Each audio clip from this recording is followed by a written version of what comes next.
Assalamualaikum warahmatullahi wabarakatuh. Saya Husnul Latimah, NIM 8600819291. Saya dari kelas 4B.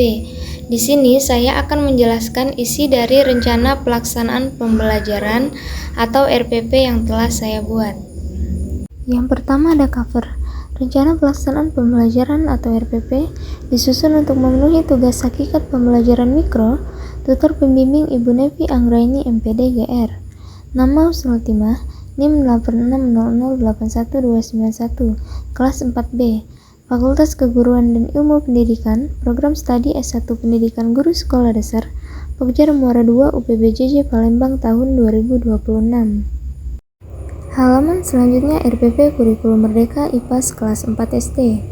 Bagian 1 Informasi Umum. A. Identitas modul. Penyusun Husnul Latimah. Instansi. Instansi adalah nama sekolah yang kita gunakan dalam pengerjaan tugas RPP ini. Mata pelajaran IPAS, Ilmu Pengetahuan Alam dan Sosial, fase atau kelas B atau 4, bab 1, Tumbuhan Sumber Kehidupan di Bumi. Topik A. Bagian tubuh tumbuhan. Alokasi waktu 2 jam pelajaran 2 kali 35 menit atau 1 pertemuan. B. Kompetensi awal. Mendeskripsikan bagian-bagian tubuh tumbuhan dan fungsi dari tubuh tumbuhan. C. Profil pelajar Pancasila. 1. Beriman, bertakwa kepada Tuhan Yang Maha Esa dan berakhlak mulia. 2. Berkebinekaan global. 3. Bergotong royong. 4. Mandiri. 5. Bernalar kritis. 6. Kreatif. D. Sarana dan prasarana. 1. Sarana, buku siswa, lembar kerja peserta didik atau LKPD, alat tulis dan tanaman asli. 2. Prasarana, ruang kelas yang kondusif. E. Target peserta didik reguler umum. F. Jumlah peserta didik 10 peserta didik. G. Metode dan model pembelajaran, model problem based learning PBL, metode diskusi tanya jawab presentasi kelompok. Bagian 2 komponen inti. A. Capaian pembelajaran. Pemahaman IPAS, sains, dan sosial, mengidentifikasi dan mendeskripsikan bagian tubuh tumbuhan serta fungsinya. Keterampilan proses, melakukan pengamatan, mengajukan pertanyaan, dan menyajikan hasil pengamatan secara tertulis maupun lisan. B. Tujuan kegiatan pembelajaran. 1. Peserta didik mampu mengidentifikasi bagian-bagian tubuh tumbuhan. 2. Peserta didik mampu menjelaskan fungsi setiap bagian tubuh tumbuhan. C. Pemahaman bermakna, meningkatkan kemampuan siswa bisa mengidentifikasi bagian-bagian tubuh dari tumbuhan, memahami fungsi dari masing-masing bagian tubuh tumbuhan. D. Pertanyaan pemantik. 1. Siapa yang suka merawat tanaman? 2. Apa akibatnya jika tanaman tidak disiram? 3. Bagaimana cara air yang disiram ke tanah dapat membuat tanaman menjadi segar dan tidak mati? E. Kegiatan pembelajaran. Pendahuluan 10 menit. 1. Guru dan peserta didik mengucapkan salam. 2. Peserta didik berdoa bersama yang dipimpin ketua kelas dan guru mengondisikan kelas. 3. Guru mengecek kehadiran peserta didik. 4. Guru mengajak peserta didik menyanyikan lagu wajib nasional Padamu Negeri. 5. Guru mengingatkan peserta didik mengenai kesepakatan kelas. 1. Hadir tepat waktu. 2. Menjaga kebersihan kelas. 3. Kelas kondusif. 4. Saling menghargai. 6. Guru melakukan ice breaking, tepuk semangat. 7. Peserta didik diberikan pertanyaan pemantik oleh guru. 1.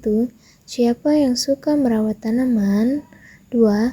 Apa akibatnya jika tanaman tidak disiram? 3. Bagaimana cara kerja air yang disiram ke tanah dapat membuat tanaman menjadi segar dan tidak mati? 8. Guru menyampaikan tujuan pembelajaran kepada peserta didik. Kegiatan inti 50 menit. Tahap 1 PBL, orientasi peserta didik pada masalah. 1. Guru menjelaskan materi tentang bagian tubuh tumbuhan. 2. Siswa menyimak penjelasan materi dari guru. 3. Setelah penyampaian materi, guru melakukan tanya jawab kepada siswa terkait materi yang sudah disampaikan. 4. Siswa menjawab pertanyaan dari guru. Tahap 2 PBL, mengorganisasikan peserta didik untuk belajar. 1. Siswa diminta untuk duduk berkelompok. 2. Guru membagikan LKPD kepada masing-masing kelompok. 3. Guru menjelaskan petunjuk pengerjaan LKPD. 4. Siswa mengerjakan LKPD secara berkelompok. Tahap 3 PBL, membimbing penyelidikan individu maupun kelompok. 1. Guru memantau progres pengerjaan LKPD setiap kelompok. Tahap 4 PBL, menganalisis dan mengevaluasi proses pemecahan masalah. 1. Setiap kelompok mempresentasikan hasil pengerjaannya. 2. Setiap kelompok diminta untuk memberikan kritik, saran, dan masukan kepada kelompok yang sedang presentasi. 3. Guru memberikan penguatan jika terdapat kesalahan pada masing-masing kelompok. Kegiatan penutup 10 menit. 1. Guru bersama-sama siswa membuat kesimpulan hasil belajar hari ini. 2. Siswa mengkomunikasikan kendala yang dihadapi dalam mengikuti pembelajaran hari ini. 3. Guru meminta peserta didik untuk mengumpulkan tugas lembar kerja peserta didik atau LKPD. 4. Guru menginformasikan materi yang akan dipelajari pada pertemuan berikutnya. B. Fotosintesis, proses paling penting di bumi. 5. Guru mengajak peserta didik ice breaking, tepuk velocity. Guru mengajak peserta didik untuk berdoa penutup. F. Refleksi. Guru, keberhasilan. Apakah seluruh tujuan pembelajaran, misal, siswa dapat menjelaskan fungsi bagian tumbuhan, telah tercapai oleh sebagian besar siswa?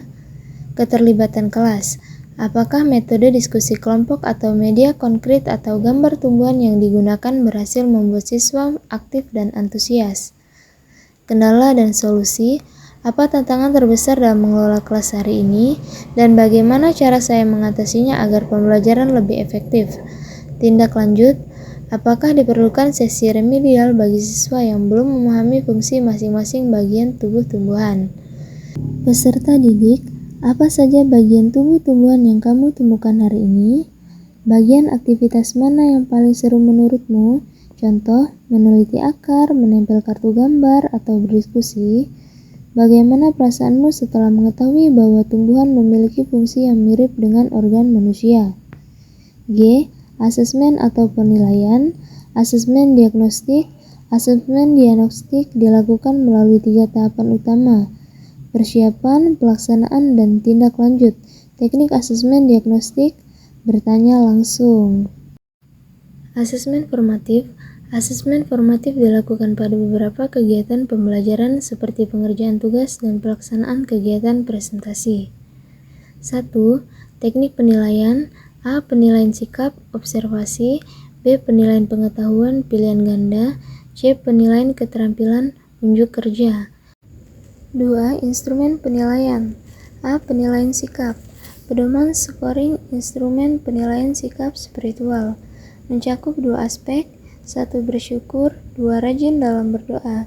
Indikator penilaiannya sangat baik, baik, cukup, dan kurang. Format penilaian sikap spiritual. Nama peserta didik. Aspek penilaiannya ada 2, bersyukur dan rajin dalam berdoa. NA atau nilai akhir. Pedoman scoring instrumen penilaian sikap sosial. Mencakup beberapa aspek. Yang pertama, bekerja sama. 2. Rasa ingin tahu. 3. Percaya diri. Indikator penilaiannya sangat baik, baik, cukup, dan kurang. Format penilaian sikap spiritual. Nama peserta didik. Aspek penilaian: bekerja sama, rasa ingin tahu, percaya diri. NA atau nilai akhir. Selanjutnya ada rubrik penilaian lembar kerja peserta didik atau LKPD. Meliputi capaian pembelajaran, tujuan pembelajaran, butir soal, jawaban, dan skor. C. Penilaian keterampilan.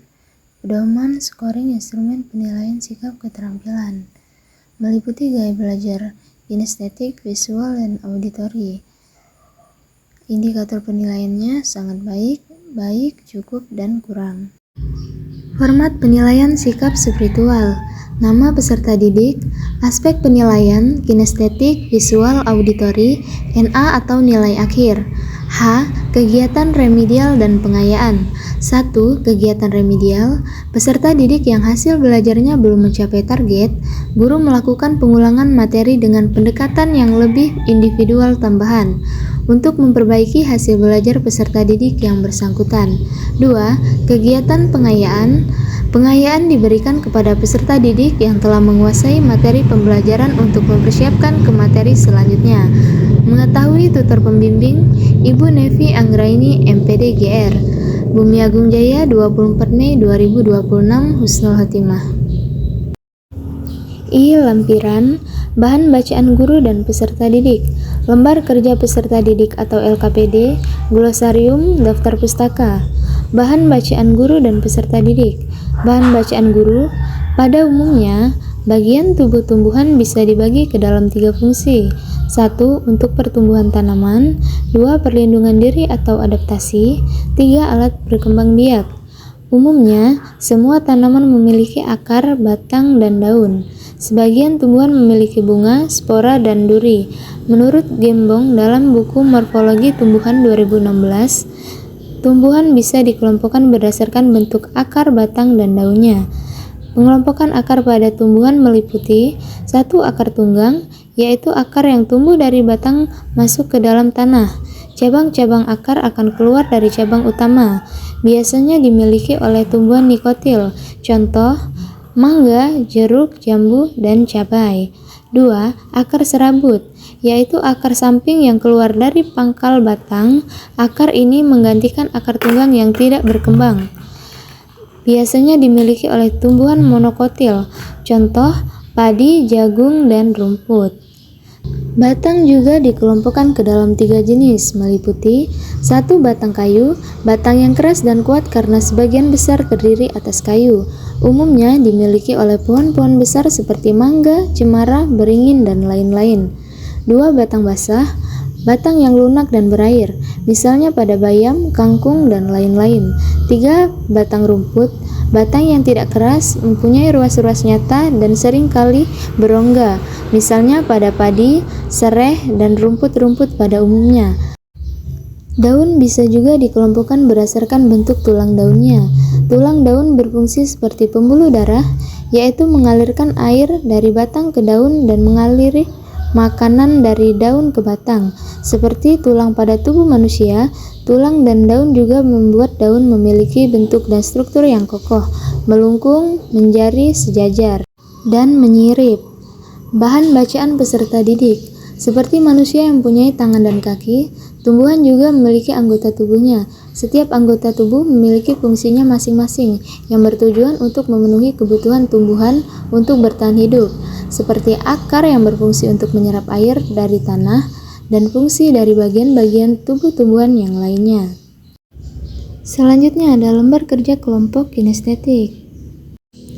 Lembar kerja kelompok visual, lembar kerja kelompok auditori, dan yang terakhir, lembar kerja peserta didik individu.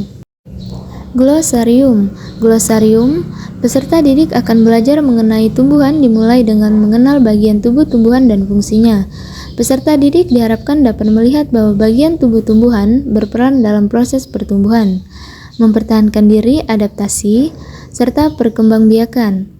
Dari pemahaman ini, peserta didik diharapkan bisa melihat pentingnya tumbuhan bagi keberlangsungan hidup di bumi dan mengapa manusia perlu menjaganya.